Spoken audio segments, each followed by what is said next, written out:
what I do in a talk, the talk will last about 45 minutes to an hour. I'll talk the first half hour about what is an old book, first editions, show off some of the things that I brought, give a little bit of my background, the history of the store. I'll also tell about some places and people and things and books that we've seen. And then what I like to do in the next 10 or 15 minutes is question and answer, because I can go on and on and on and on about old books, and at least with question and answer I can go on about what you want to listen to. The last minute or two of the lecture I will appraise one or two books from the audience to the whole audience in detail. After that I'll end the formal part of the talk, so anyone who wants to leave can leave, but I'll stay, I'll answer any and all questions, I'll do any and all appraisals. I'll just do it a lot more quickly so we can get out of here tonight. Also, one thing I'll mention is I tell a lot of stories and anecdotes in this. I do a podcast now. We've got about 50 of them out, but if you like the stories, there's a card that you can get it and listen to a lot more of them. I guess the first thing that comes up when you talk about old books is what is an old book? And usually people mean by that what's a valuable old book. Well, the first printed book was in 1456, the Gutenberg Bible. If any of you have a Gutenberg Bible, let me assure you that it's valuable. Matter of fact, the last time one sold, half of it sold for $5.5 million. Single pages sell between $50,000 and $100,000 on average, and some even more. So any book, though, printed in the 1400s has value, some more than others, but anything in the 1400s is valuable. After that, it depends on what the book is. You can have a book printed in the 1500s that was a relatively dull and an interesting book then, and it's still a relatively dull and uninteresting book now, and nobody cares or will pay very much for it. On the other hand, you can have relatively recent books. The first edition of the first Harry Potter book in London, which is only a little over 20 years old, has sold upwards of $100,000. So it's all what people are looking for, what you want. And I get loads of calls at the store, and people say, I have an old book, and I know it's an old book, and the way I know it's old is the pages are all brown and crumbling. Well, I point out that's more lousy paper than it is how old the book is. Now, this is a page from a book. I'm going to pass this around. Some of the things that I have tonight I know are small. I won't pass them around. They'll be up here at the end. But you'll see this isn't terribly fragile. The paper's white. The ink's black. It's one of the first books done with illustrations. This was printed in the 1490s. So this page is a little over 500 years old. And you sort of say to yourself, well, gee, if they could make books like that then, why don't they do it now? Well, there was a big disadvantage to a book like that. First of all, in the 1490s, you had to be quite wealthy to get an education, to learn how to read. You had to be almost nobility to be able to afford to buy a book like that. Nowadays, maybe the books aren't quite as well made, but they're a price that can be distributed in the millions.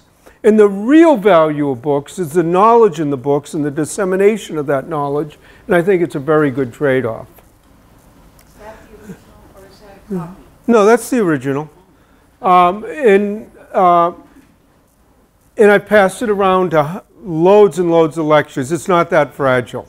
Also, a lot of people will come up to me and say, I have a first edition. How much is it worth? And I point out that most first editions never came out in a second edition, probably never should have come out in a first edition. Nobody cares about them, wants them, and will pay anything whatsoever. A book has to be historically, scientifically, literarily, or for some other reason important that there are a group of collectors out there who want it. And usually when you think of first editions, you think of literature. Dickens, Twain, Faulkner, Fitzgerald, Hemingway, and so on. And even within that, there are a lot of things that can make a big difference in the price. The condition being one of the most important. The paper dust jacket on a 20th century book can make all the difference in the world. My father had a copy of William Faulkner's second book called Mosquitoes. Absolutely pristine, as if someone took it from the publisher, sealed it away. At the time he got it, he sold it within a week for $750. At the exact same time, another book deal had the same book, Mosquitoes, Faulkner, first edition, but it didn't have the paper jacket, had a few tiny little nicks and bumps, nothing terrible. It took them a year to sell it at $40 because a lot of collecting is prestige. It's being able to say, look what I have. I have the best. I have the most wonderful. Essentially, I have what you don't have, and people who can afford it will pay absolute top price for the very, very best, but might not consider spending anything at all for something even slightly less. Other things that affect the value, signed by the author. Well, once again, if the author is unknown, unheard of, the fact that it's signed might not mean that much. Maybe one of your relatives wrote a book of poetry, had 50 copies, signed it, gave it to family members. It might mean an awful lot to your family, but it doesn't necessarily add a whole lot to the price. On the other hand, if it's signed by someone famous, maybe Ernest Hemingway, that could add hundreds, if not thousands of dollars to the value. In almost any type of collecting that you get into, there are nuances that add or subtract to the value, and I use signed books to show that off a little. There are some authors that are almost impossible to get their signature. J.D. Salinger, for instance, who lived in New Hampshire here, was reclusive, didn't appear in public, essentially didn't publish very much anymore. Other than to a very close personal friend, absolutely would not sign a book. Thus, his signature adds thousands of dollars to the value because you just can't get them. On the other hand, there were a local author in New England my father was very friendly with, who wrote wonderful ghost, sea, buried treasure, pirate stories of the New England coast. His name was Edward Rose Snow. And he was, like I say, a friend. I remember Snow one day came into the store and he told us that he had just been on Cape Cod. He had gone into a bookstore that he had never been in before. Snow went right up to the section where his books were, pulled one off the shelf, opened it up and exclaimed, "My, a rare, unsigned copy." And then he took out a pen and signed it, and then he introduced himself to the owner of the store. So books signed by Edward Rose Snow don't add as much to the value. My father had a copy of F. Scott Fitzgerald's classic, The Great Gatsby. Now, just opposite what I was saying before, it was a first edition. It didn't have the paper jacket. It was actually well worn and read. But when you opened it up, it was inscribed to the greatest living poet, T.S. Eliot, sincerely F. Scott Fitzgerald. And in addition to that inscription, when T.S. Eliot read the book, he made marginal notes, annotations, comments, crossed things out, added things into just about every page of the book. That book now would be worth $200,000, $300,000, maybe even $400,000 because of the association. One last story about signed books. There was an autograph and manuscript dealer in New England. He was one of the more prominent in the country, but when he was a young boy, he used to collect books by Robert Frost, and he knew Robert Frost. And when he was 13 years old, he went to London and bought a copy of Frost's first book called A Boy's Will. Very complicated, what really is the first edition. Paid a lot of money for it at the time, came back to New England. A few weeks later, he met with Frost. He was very proud of himself. He said, "Look what I've got." And Frost looked at it and said, "Well, what did you pay for it?" And he told him, and Frost said, "Give me the book." Frost opened it up, and the front two end papers wrote a two-page description of how to tell the first binding from the second, from the third, from the fourth, how they changed bindings, why they changed bindings, the different colors of the bindings, on and on and on for 2 pages, signed it, closed the book, handed it back to the boy, and said, "Now it's worth what you paid for it." In any case, let me digress a little, give you a little bit of my background and the history of the store. The history of the Brattle Book Shop goes back to the 1820s, but for all practical purposes, it was going out of business in 1949. My father was getting married, my mother had $500, and with that they bought half interest in the store. And my father built the store on his hard work, his knowledge, and he was also a bit of a character and a showman. And we've always been in Boston. People call us from Harvard Square on Brattle Street, "Where are you?" We tell them we're downtown.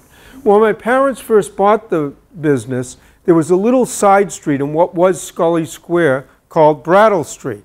To make it even more confusing, the street doesn't even exist anymore. It's where Boston City Hall Plaza is now. And we've had 7 different locations over the years, mainly due to urban renewal. But every time we'd move, when it was planned, my father would move the best books to his new location and then run sales, half price, $1.50, quarter dime. Last day of the sale, though, everything was free. And he would literally have hundreds of people line up with bags, packs, satchels, whatever, ring a big bell. They'd go charging into the store, grab whatever they could grab. 5 minutes later, he'd ring the bell again. That group would leave. The next group would come in. And he gave away over 250,000 books that way. Now, the last time he did this was in 1969, and we were moving from Washington Street in Boston to West, where we are now. And at the end of the giveaway, there were books left over. And like I said, my father was a bit of a character and a showman. And if you can sort of picture this, he hired a covered wagon with a cowboy and a horse team. And on the cover of the covered wagon, it said, "Go West, book lovers, go 5 West Street, Brattle Book Shop." They filled it up with books, and they drove it from the end of Washington Street near Boston City Hall, up Court Street, down Tremont by the Boston Common to where West Street is, and then back down Washington with my father sitting in back throwing books out the whole way. Now, the superintendent in charge of traffic was a friend of his, told him he could do it all morning, but within an hour the city was in an absolute standstill. They told him to stop. He didn't care. He had gotten his point across. And we've been on West Street since then. When we first moved in, we were in a 150-year-old 5-story wooden building, absolutely crammed full of books. In February of 1980, I got a call at 4 o'clock in the morning. The building was on fire, and it literally burnt to the ground. I mean, it was 100% gone. But we wanted to continue, not go out of business. We found a storefront a few doors up the street. We rented folding tables. People either gave us, sold us, or donated books. Kevin White, who was the mayor at the time, came down with a carload of books. And even though it was a meager stock, within a month we reopened. And the main thing was just keep going. Over the next 4 years, we slowly but surely rebuilt the stock. 4 years after that, we bought the building we're in now, which is, again, a few doors down on West Street. And it's sort of the old Dickensian type of store.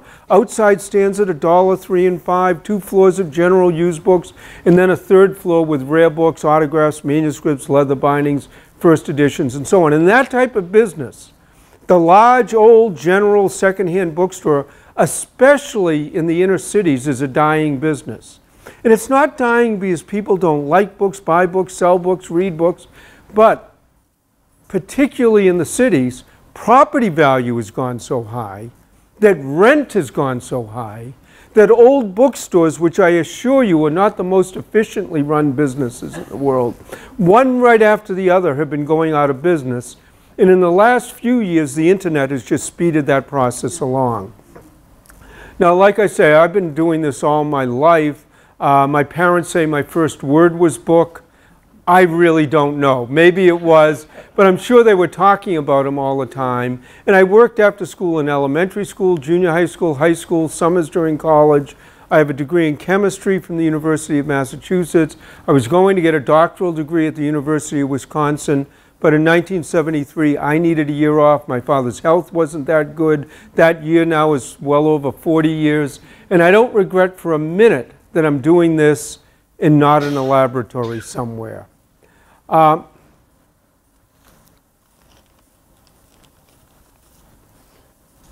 If you would ask me what's one book I wish I could find, and like I say, I know this is small, but it will be up here if you want to look. There's a little pamphlet called Tamerlane by a Bostonian done in 1827. It doesn't look like very much, but the Bostonian who did this was Edgar Allan Poe. It's his first book, and it's a classic rarity in American literature. Matter of fact, the first copy to ever really be found was in the 1890s on a book dealer's 10-cent table. Another book dealer spotted it there, bought a stack of books so it wouldn't stand out, and in 1890 sold it for $1,000. Then in the 1950s, there were two postmen in the New Bedford area who on the side were book scouts, and being postmen, they knew where all the yard sales were. Bought a trunk of books, bottom of the trunk is a Tamerlane. Families got involved, they got to negotiating. After about 6 months, they sold it for $10,000. Now, I don't know if it was worth it, because they started out best of friends. By the time they sold it, they never spoke again, but they got their $10,000. And then about 20 years ago, an antique dealer died in the Newburyport area. Whole estate was auctioned. Paintings, prints, antiques, furniture, books, as a group, $600 to an antique dealer in New Hampshire. They took all the pamphlets, put them in a box, $15 each. Someone, of course, picked out a Tamerlane, and about 20 years ago sold it for $198,000. One sold a couple of years ago for $800,000. And let me just say, this is a facsimile.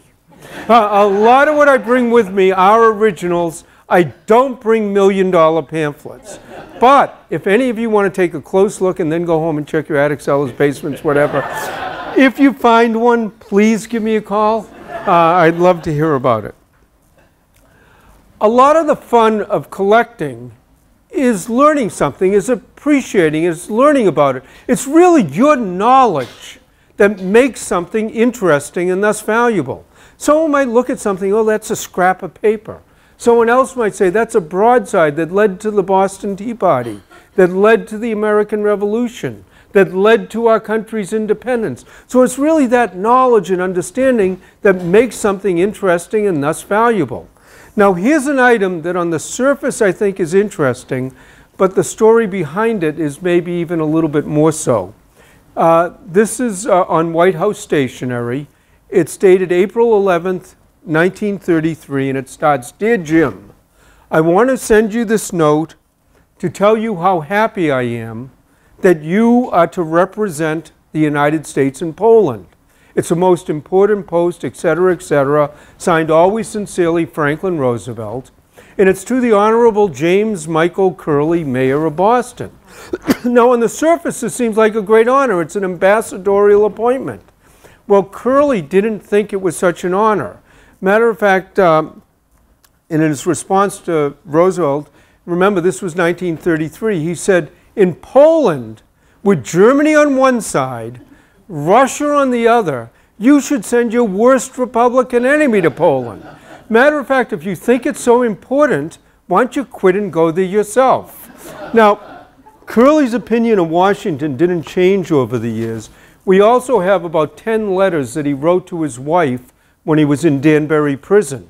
Now, even though these were personal letters, he was still very much the politician. And there was one quote I particularly liked. He had just gotten into prison, and he wrote to his wife, and he said, many of the four-legged creatures in my cell have more honor than the two-legged creatures in Washington. In any case, enough for Curley. I have other things here. Here's a program from the 1912 World Series. The Red Sox played the Giants in 1912, won the World Series, won a few more times in the teens. Definitely not going to happen this year, although we had to wait a long, long time in between. But not only is this interesting as a baseball item, but on the back there's an ad for Arrow shirts and collars. Collars are $2 for $1, shirts are $1.50 and $2. I don't know that you'll get them for that nowadays. It's also become very popular to go on cruises and cruise ships. Here's a brochure for a ship, tells you how wonderfully built, where to book passage, and anyone who wants to go on the Titanic. And almost anything you can think of, there are people out there who are interested. There are whole societies of Titanic historians who do nothing but study the Titanic. There's also a tendency that whenever you talk about collecting, everything seems to be worth thousands, hundreds of thousands, millions of dollars. And I like to point out, not everything has to be high priced to be fun. Old Life magazines, for instance. Here's one with Errol Flynn on the cover. Another with Elizabeth Taylor when she was 15 years old. And the large majority of these only sell for $1 or $2. There are just so many around, but they're a lot of fun. We used to buy a stairway at our store. It was a wall, and we would hang a few hundred of the more famous lives. And people would stop and stare at that wall, sometimes a half an hour at a time, just sort of lost in thought and memory. They loved them for the stories, the articles, the photographs, made wonderful birthday or anniversary presents if you fell on the right date. Yeah.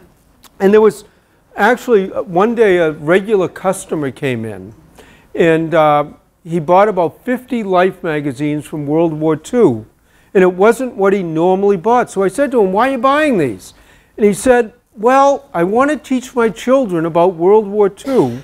And he thought a nice way to do it would be to get a few of the old Lives, look at a couple of the photos, read an article or two, and then discuss it with them.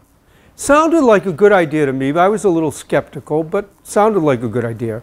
A few weeks later, he came in, and I said, "How's it going with the Lives?" He said, "Fabulously," but not the way I thought. He says the kids don't care about the stories, the articles, the photographs, but they love the ads. And he says, and it turns out by looking at and discussing the ads with them, he could probably teach them more of what the United States was like during World War II than if they had looked at everything else anyways. I have other things. I have a cookbook from the 1700s. Some of the recipes are wonderful. And then you have How to Bake Eels the Common Way. I don't know if I want to bake them anyway, but that's beside the point. One of the most interesting parts about the business for me is going out to houses and estates. That's how we get most of our books. It's almost like being Jim Hawkins on Treasure Island every day, never knowing who you're going to meet, who you're going to see, the people, the places, the items. And I'll relate a few of those stories to you, and then after that maybe we can see about some questions. I was out of the store. I got back. There was a message that a Mrs. Fisher had called and had some books. I called her up and she said, "Oh yes, my father died in Providence. He has 500 art reference books. We want to get the best price we can. We're inviting a number of dealers down to bid on them. Would you be interested?" Well, 500 art reference books sounded like a good library. Providence isn't that far away. It's easy to get to. They lived on an old street called Benefit Street up near Brown University. I got to the house. It was a large old colonial house. I got led through the house into a courtyard, into a garage. Second floor of the garage, they had 5,000 books. Well, it turned out her married name was Fisher. Her father's name was John Nicholas Brown. Family founded Brown University, one of the wealthiest families in the country. And after about 6 months of negotiating, I bought about 80% of the books I wanted. I was happy, she was pleased, and she said, "My mother has a lot of books." Most are being given to the university, some are being sold at auction, but would you like to go to Newport to take a look at the books there? Well, their house in Newport is one of the mansions on the ocean. I mentioned this to my wife. She decided to come with me on this deal. And one of the fascinating parts about it was being in one of those mansions that was still being lived in by a family, and at one point wandering from the basement to the attic all on my own without a tour guide saying, "Come here, go there," but literally just wandering through. It was fascinating. Another time I got called to Newport to do an appraisal. Now, when I come to groups like this, I do hundreds of free appraisals. Matter of fact, my goal is that whenever you think of an old book, you think of me and the Brattle Book Shop. I don't care if you think of 10 others, just as long as I'm one of the 10. And one of the ways I feel I can do that is by giving out as much free information as reasonable. But there are times when people need very formal written appraisals for insurance, estate taxes, and so on. Then I discuss a fee. In any case, another mansion in Newport, not quite as big as the Browns. This was the Perry family. Commodore Perry, Oliver Hazard Perry, and what they had was a whole stack of papers from the War of 1812. During the war, their family were privateers. Well, they're privateers if you're on our side. They're pirates if you're on the other side. It's all the way you look at it. But it was the day-to-day accountings of the ships, and they were fascinating to read through. They would sometimes capture a ship and realize tens of thousands of dollars profit. In 1812, that was an incredible amount of money. Then one day, one of the ships got into a battle. The ship got hit. The captain got hit. He lost his leg. 3 days later, there was a tiny entry at the bottom of a page, and it said, "Captain, $5 bonus, loss of leg." And that was the last you heard of the captain. So again, a little different nowadays.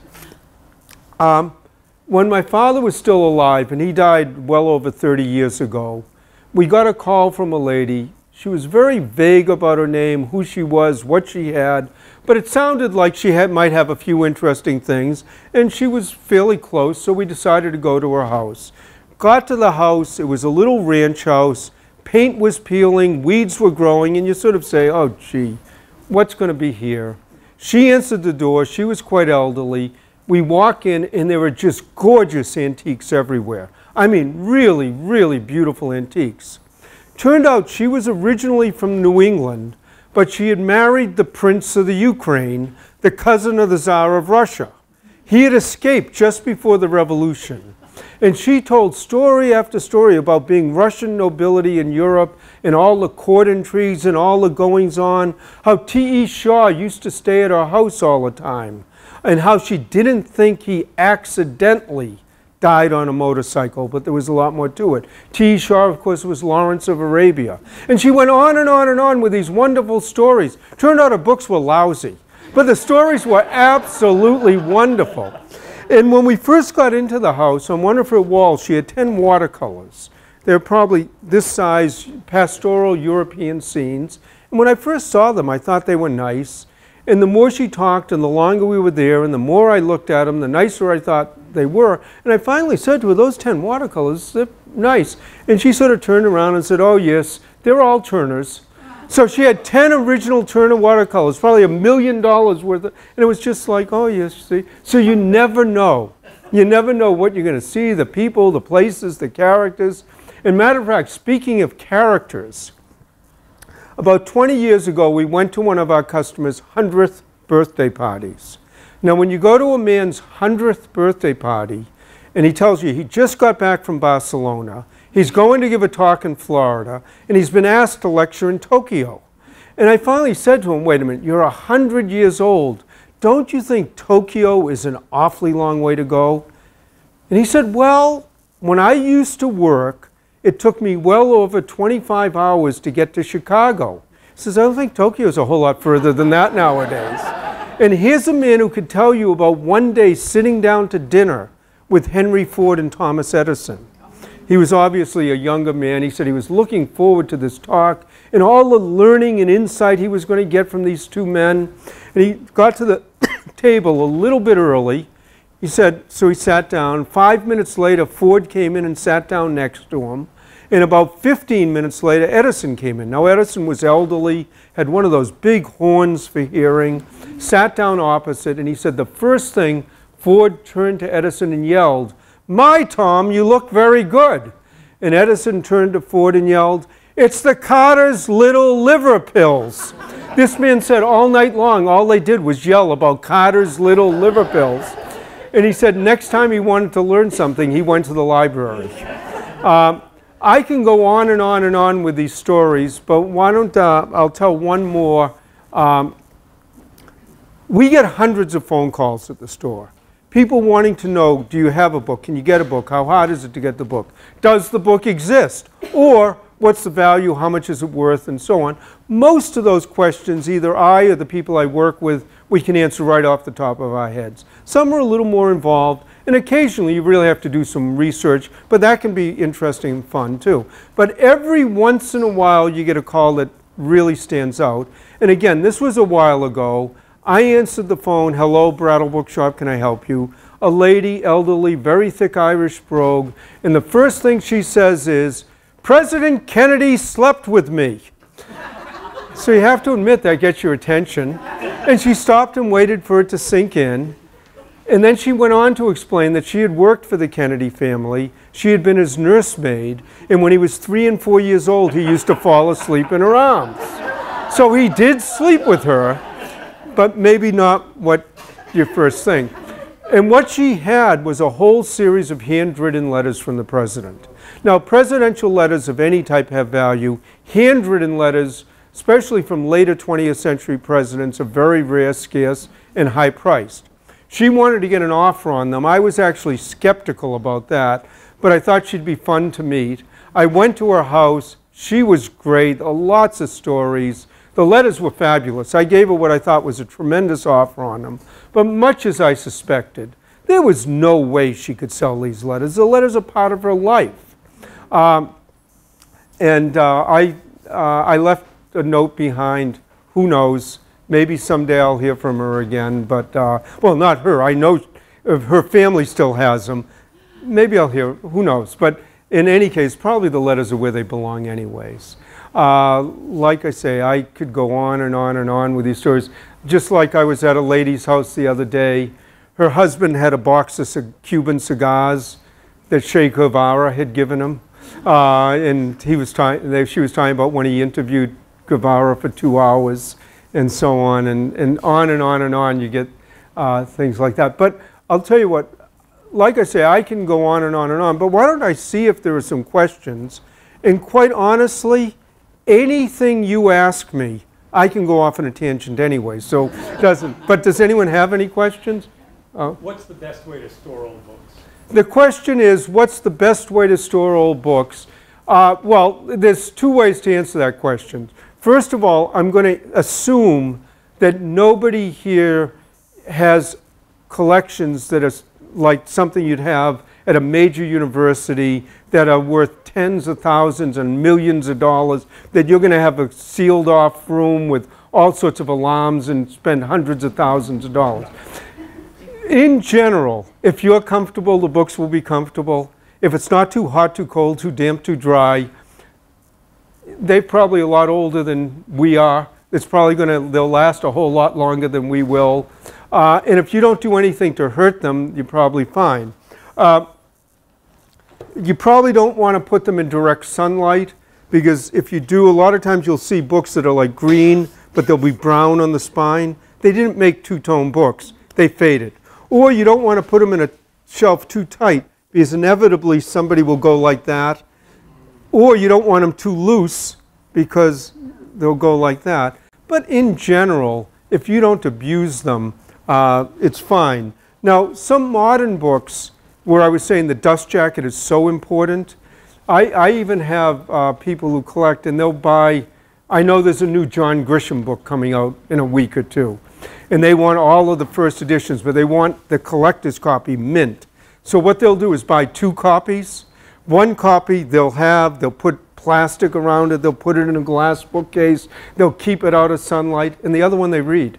So, but in general, unless you're talking about something really major, that's fine. Now, one of the things that also leads to is the question that I get is, if there is something wrong with the book, should you repair it, fix it, and so on? And usually you judge that 2 ways, sentimentally or financially.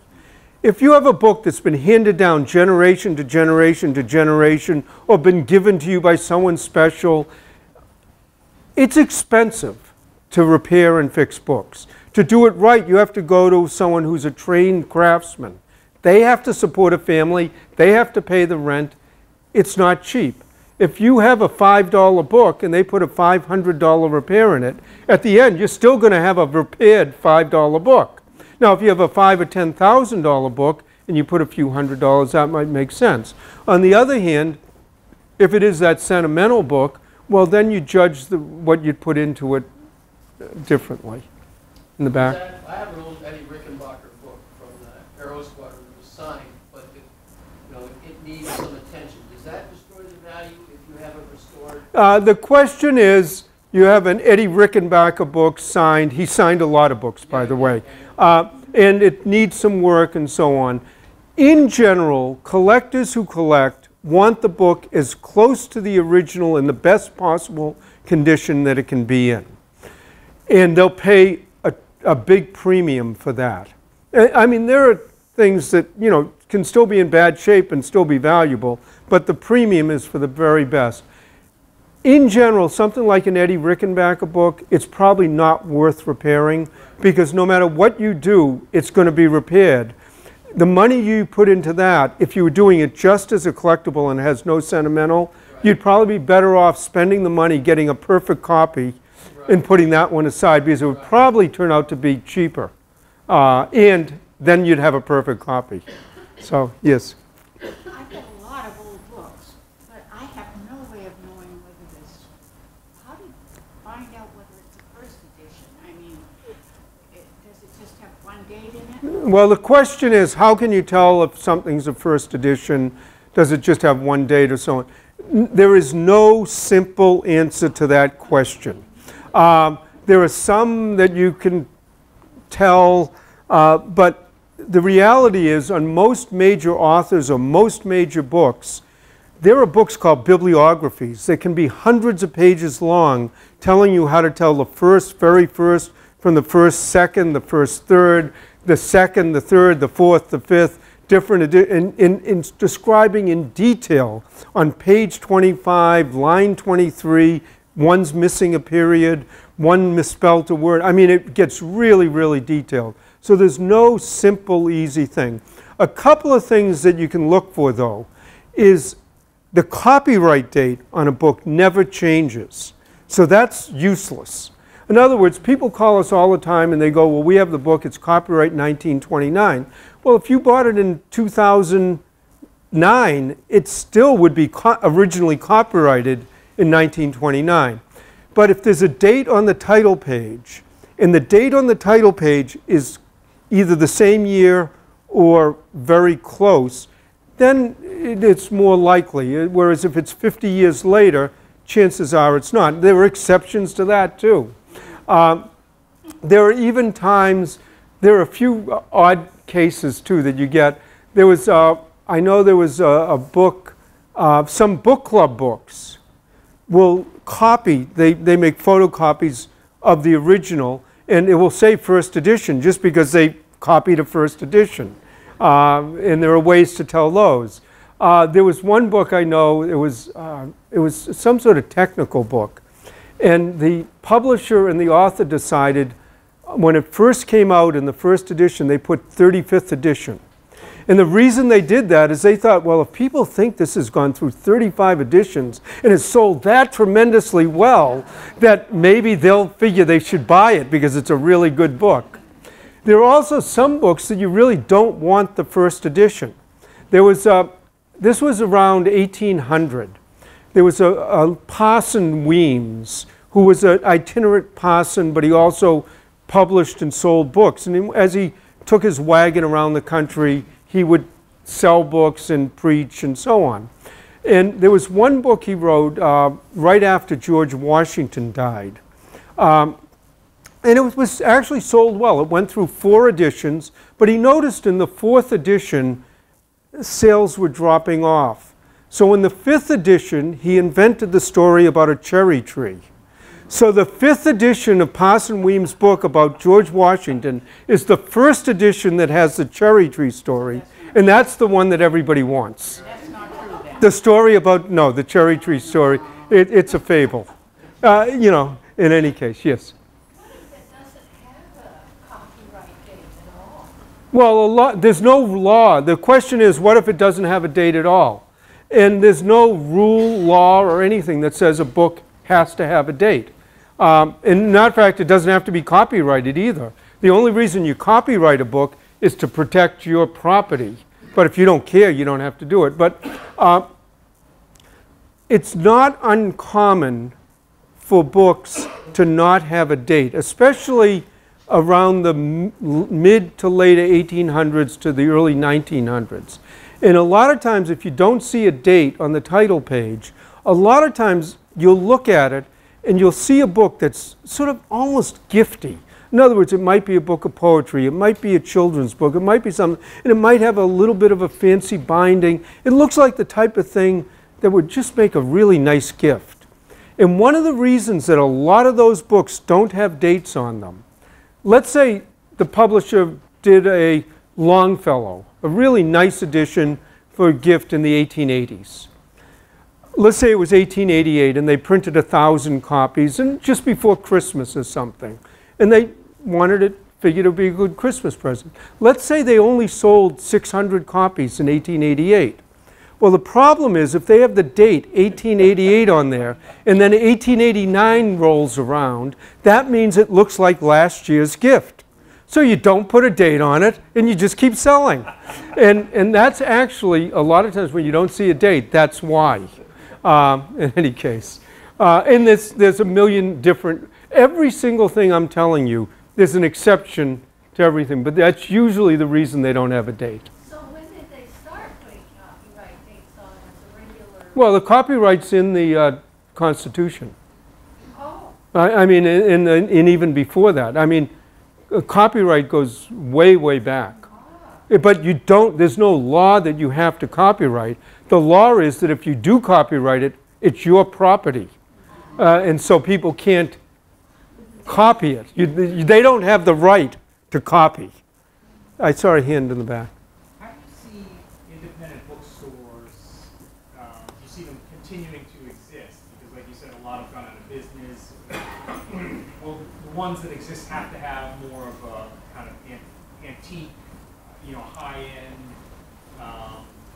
component to them. Well, when you're talking about independent bookstores, of course, every used secondhand or rare store is independent. It's too small a business to be. But also even new bookstores that are independent. Well, what happened a lot, if you go back 50, 60 years, there used to be lots of small, either new or used bookstores. Again, property values had something to do with it, but also, you'd have a town bookstore or whatever. And then, places like Barnes and Noble and Borders came and sort of put a lot of those people out of business. And then even things like Walmart and so on with the bestsellers, which were a profit margin. And then Amazon now has managed to put them under. But people still like to shop. And they still like to go into smaller bookstores and shop. And actually, the independent, smaller, new bookstores are making a big comeback because people like the service. They also, a lot of the new bookstores, they have readings, they have local authors, they know, what the local people, you come in and they know, oh, here's a great book that you'd like. So actually, smaller, new bookstores are making a comeback. Used bookstores, not quite as much, a little, but a lot of that's being done online. And it's really changed, the online has really changed a lot of things. And I could do hours on it, I won't, I assure you. I get to work at 5:30 in the morning, so I limit this to a point. But one of the things that happens, that it's changed, is a number of years ago, used encyclopedias, used dictionaries, I don't think we've sold a used encyclopedia in years, other than if you get to like 1760s. And I mean, there's just no need. But any book that was made just for information, that you just needed the information in the book, almost all of those have either plummeted in value or people just don't need them at all. And it's not, for instance, even some of these big fancy art books, like if you had a big beautiful book of Picasso or Van Gogh or Matisse, you used to have them there so that if you wanted to see what the pictures look like, well, now you go online, you don't need that. So that book that might have been $200 15 or 20 years ago might be $5 now, and you have trouble selling them. But it even goes beyond that. I had a friend of mine, he retired, he was looking to take up tennis. And he came into the store and he said, gee, do you have any books on learning tennis? I mean, he knew how to play, but just sort of, and he looked and there were a few things. He goes, actually YouTube's much better anyways. And it is, because you can actually see, and that goes for knitting, that goes for, so anything that you just need information, those books are not that necessary. And used bookstores used to make money selling those. Also, that book, that big art book that used to sell for a few hundred, well, if I paid $100 for it and sold it at $200, I made $100. If I sell it for $5 and paid $1, I only made $4. It's just as much work, and takes up just as much space. So that's a change. But, you know, in any case. It says in the Bible, the making of books there'll be no end. So if it says that in there, that Well, means the books are going to continue. well, I'm going to live forever. I'll find out. Yeah. So, is the clientele for old books strictly the population who walks in and says, oh, that looks good, that's good?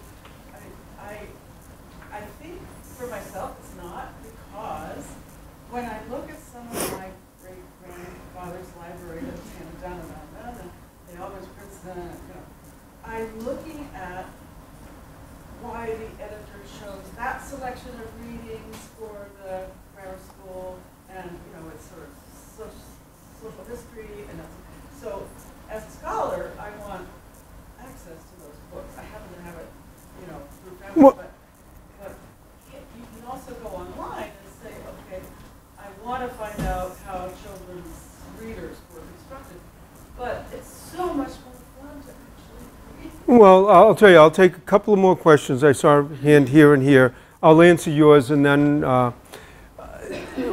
that's one of the reasons still to have libraries, especially rare book libraries. A lot of times when scholars are studying, a lot can be learned just by the materials used, the paper used, the design, that you don't get. On the other hand, if you want to know how old readers are, so many of them have been digitized that you can, it's not as much fun holding, but if you want to see what the language is, what they were teaching, what the lessons were, you know, a lot of that you can get, and you can get it easily without leaving your house. And then not only that, but let's say you find some that you really want to see, and you say, oh, that's at Princeton. You know to go to Princeton, or you know to go to the Boston Public or the New Hampshire Historical Society. So, and there's nothing wrong with that. It's just different. I have a daughter who lives in Africa. The fact that she can access, and the people there that she works with can access all this information quickly, cheaply, and easily is fabulous for society. It might not be great for used bookstores, but so that the fact that knowledge can be quickly, cheaply, and easily distributed overall is great. The details of some of the things, well, that still needs to be worked on. Did I see your hand? Yes. Yeah. As an academic, I've got thousands of books. I'm looking towards retirement. I can't deal with having to throw away a book. Is there any place that exists where they will take books? Well, I mean, we obviously buy books all the time. One of the things that I suggest when people call sort of saying we have lots of books and sort of randomly saying, one of the first things and one of the best ways of telling, well, what we still do, and the first question we'll ask is how many books, and most people will say a lot. And then we'll say what kind of books, and they'll say fiction and nonfiction, which sort of, you know, but it's common, and so we get through that. But nowadays, almost one of the easiest things to do is, let's say that wall is a wall of books. And let's say 80 to 90% of them, if you stood here right now, you could read those books, you could see the spines, digital pictures. In other words, if you take a few digital pictures that are in focus and you send them either to a library, to a book dealer, or so on, we can very, very quickly tell you, yes, we're very, very interested, or this is the best place to go, or what we might do, or you're going to have trouble because a lot of those books, nobody's going to want them at all. But the quickest, easiest thing to do is digital pictures. It's better than a list. It's better than, because then we can see the condition, the edition, and it's much easier to look at a picture than to read through hundreds of books. So that would be the first thing. But if you said to me, I'm a professor of geology, I don't know that you are, and you have 1,000 books on geology, immediately I would say I'll make an appointment and come and look. Because if it's a real collection, as opposed to just sort of random books, that's usually much better. Usually, if the books are contemporary to what they're about, that's better. In other words, a book on the American Revolution done in 1976 is nice, but 1776 is usually better. No, and I'm not saying that. Or if you're collecting authors, if you have a first edition of the author's first book, they're usually much more valuable than the later. First, like I said earlier, the first Harry Potter book can sell, there weren't that many of them, no one paid attention. They sold for huge amounts of money. By the time you get to the last Harry Potter, the first edition was 7 million copies. I will guess that none of those are going to be terribly valuable. So again, and then it's a matter of talking to either librarians or so on. If you're an academic at the university, you could even ask the librarian there if they want them. But if it's a matter of selling, and usually even for librarians, the pictures are the quickest, easiest.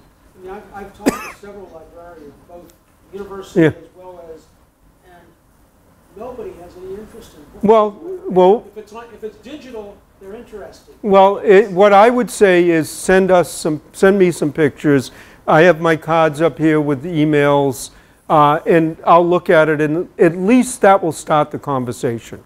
I mean, I'm prepared to just give them away rather than seeing them. Well, giving away can work too, and sometimes, but the pictures start the conversation. You know, and it depends. It can be a lot of work and storage, so it depends on what they are, and that's. And you had a question. Yeah, I'm just wondering, like you can Google various book titles and dates and so on, you know, it'll come up eBay or various places.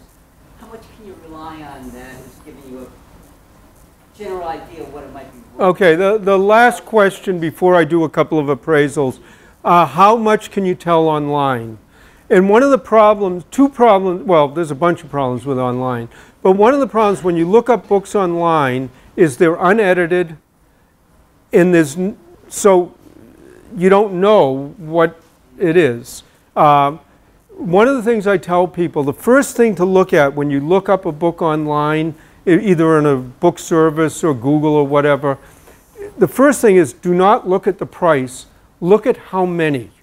Once you start getting 10, 20, 30, 50, 100 of the same thing, it's telling you that there's 10, 20, 30, 50, 100 of the same things, that whatever those prices are, they're not selling.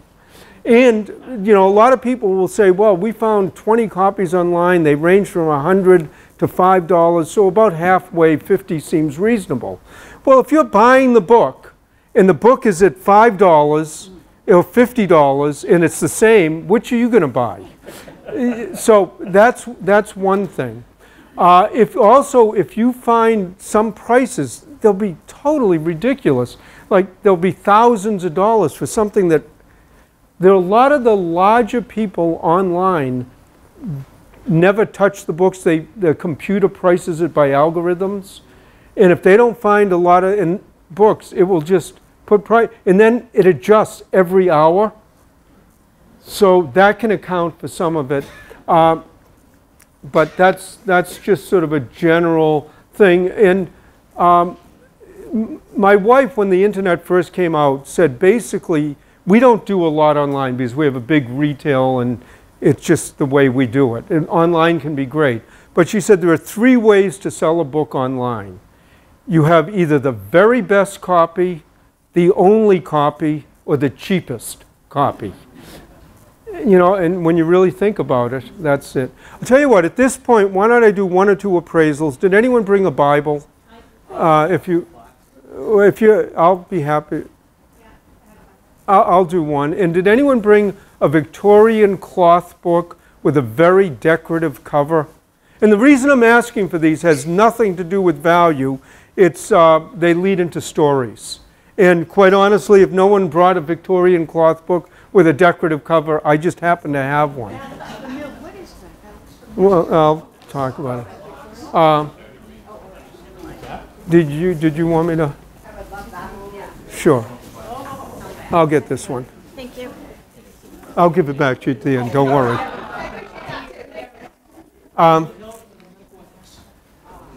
I'll tell you what, why don't I do this? Let me first say a couple of things about appraising. When I come to groups like this, I give a retail price. In other words, that price that you would pay if you came into my store or a store like mine. It is not what you would get if you're selling it. If you're selling a book, you should expect about 1/3 to 2/3 of the retail value. If you're dealing in the very low end, things that are a few dollars, the markup might even be higher. Just you got to make some money. Also, when you get to the much higher values, the percentages can come down just because the amounts of money involved. A number of years ago, I had a copy of Audubon's Quadrupeds, not the birds, but the animals. But it was a big, huge folio with 155 plates. At the time, I paid $100,000 for it. I sold it in 2 weeks for $105,000. That's only a 5% markup, but it's $5,000. Well worth the time and effort I spent, and I pretty much had it pre-sold before I even bought it. So when you get to the much higher values that will turn over quickly, percentages can come down just because the amounts of money involved. Also, everything I say is subjective. The fact that I say something's worth $100 doesn't mean a colleague of mine might not say 125 and another colleague say 75. So if you go to somebody, you get a price, you're happy, great.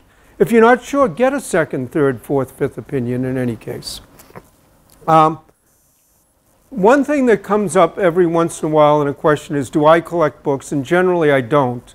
When I was growing up, my father used to bring home 4 or 5 books a day. Do that for 40 or 50 years, and you can imagine what our house looked like. I read a lot, I get books in, I tend to bring them back in the store. But there is one collection that I do have.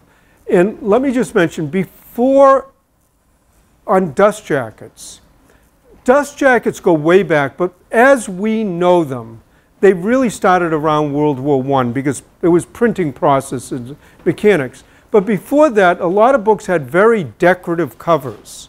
And the reason they had decorative covers is the publishers figured that if you walked into a bookstore, the book caught your eye, better chance you'd buy it. And there are people who collect books like that just for the decorative covers. And you can go to library sales, yard sales, book sales, auction houses, bookstores, and you can get a lot of these really, really cheaply. Some are expensive, but you can get a lot very, very cheaply. And I have a collection like this myself that started as a bit of a joke. One day I got a book in and it had a picture of a toilet on the cover. And the title was Flushed with Pride, The Life of Thomas Crapper. So I brought it home, I showed it to my wife. She decided to take one look at it. She took one look at it, said we have to put that in the bathroom. So we did. A couple of days later, I got another book that had a big eye staring out of the cover. The title was We Never Sleep. It was a history of the Pinkerton Detective Agency. But with a big eye staring at you, I thought, put that in the bathroom too. Now this is a little half bathroom, so there's no shower, no steam. Next thing you know, we built bookshelves, and now we have 400 of these Victorian-style illustrated books in the bathroom. People are a little taken aback, loads of reading material. And one of the rules of the collection is that nothing can be valuable because every once in a while a book falls off the shelf and you can imagine where it ends up. I like to finish the talk talking about Bibles. And one of the reasons I like to do that is the Bible is the most commonly printed book of all time, probably always has been, probably always will be. And we sometimes get 4 and 5 calls a week with people who have 100, 200-year-old family Bibles. And in most cases, we have to say, if this is your family Bible, it's been handed down through the generations, sentimentally, it's priceless. Monetarily, maybe not so much. And there are always exceptions. There's the Gutenberg Bible, there are others, it's worth checking. But in most cases, not. Now, you get these big Victorian Bibles with the beautiful leather and embossed. They can usually sell in the $100 to $300 range, because they make wonderful gifts for ministers, priests, divinity students. Break one clasp, have one hinge go, and they lose all that value. Now sometimes in the beginning, middle, or end, they have family histories, birth, deaths. Those can be very valuable to the local historical or genealogical society, but usually they just want to Xerox out that page, the title page, they don't want the whole Bible. This is a Holy Bible, Richard Cobden Lodge, Sons of St. George. Is this a family Bible? attic when they passed. Okay. I'm assuming it probably came with them from Ireland, but I'm not really sure. Well, this was printed in Philadelphia. And it's, 1870s, 80s. It's in very nice shape. And it probably is in the range of about $100. It's just because the leather's nice and make a nice gift. The thing is, where it says lodge and so on, a lot of times what happened, both with the churches and the lodges, a salesman would go to the church, or maybe they'd go to a Masonic lodge or a Knights of Columbus or whatever, and they'd say, look, we want to sell Bibles. If you sell them at the lodge or the church, we'll give you 20%, 40% of the sale. People who were doing it knew that it was partly going to the lodge or the church, so they wanted to buy it that way. So it was a sales tool to a degree. I'm going to hand this back to you. Just let me. Thank you very much. So it's in that range. Now, one of the things that I will say, just a minute or two more. One of the things that I hope people watch on TV is Antiques Roadshow. I've appraised for it for a number of years. It's a lot of fun. Why would I ever go to Fargo or go to Boise? It's a great way to see the country. And anywhere you go in this country, if you spend a little bit of time and make any type of effort, it's beautiful. The people are wonderful. Don't talk about religion or politics. But it's one of the real joys. But the way that show is done is you're at a museum or a convention center, 3,000, 4,000, 5,000 people come. Each person has 2 items, 6,000 to 10,000 items come. It's a little less than the museums. And you have literally appraised, 3 book appraisers next to music appraisers, next to poster prints, so on. And you appraise from about 7:30 in the morning, sometimes till 6, 7 at night, nonstop. Out of the thousands of items, they tape 100 or so, a little more, and that's what makes up 3 hours of television. But when I say they open the gates at 7:30, we have to be there earlier. And one of the shows, the book appraisers, the other 2 and I, said, how many Bibles do you think we'll see? So we counted 75 of those type of Bibles in one day in one city. Now, matter of fact, sometimes, depending on who the other appraisers are, sometimes we have a pool going. But one last story about Bibles. I got a call at a large old church in Boston, well over 100-year-old church. They had a huge library. They wanted to know if they had any rare books that they just accumulated. I spent a day there. They actually had some really nice books. At the end of the day, though, the priest said to me, could you come down the basement? There are a few more books. Looked at those. And then there was a closet, maybe, I don't know. It was more like a small room. It would have covered that type of area there. The priest opened the door, front to back, floor to ceiling, top to bottom, was stuffed with thousands of old Bibles. And I looked at the priest and I said, what is this? He said, well, people hate to throw away a book. They feel it's sacrilegious to throw away a Bible. So what happens when a parishioner dies and the family doesn't want the Bible? They come and they present it to the church. And he says, what do? We very graciously accept it. We don't want to offend anybody. Then we go downstairs, open the door, put it in with the rest of them. And he says, and we can't drive a dumpster up to the back of the church and fill it full of Bibles.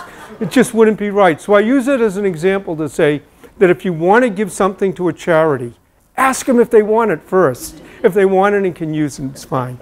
Now, the way I do the appraisals is in a crowd scene. The less order there is, the faster it goes. So I'm going to end the formal part in just a few seconds. But literally just bring books up, form a line, whatever, come at me from both sides. If anybody has a big stack of books and there are people waiting, I might only do 1 or 2 and then ask you to go to the end of the line. I'll do them all. But, and if you want to stand over my shoulder and hear what I'm saying, that's fine. But I don't do it individually. We'd be here all night. Also, if you did like the stories, I will remind you, I do a podcast.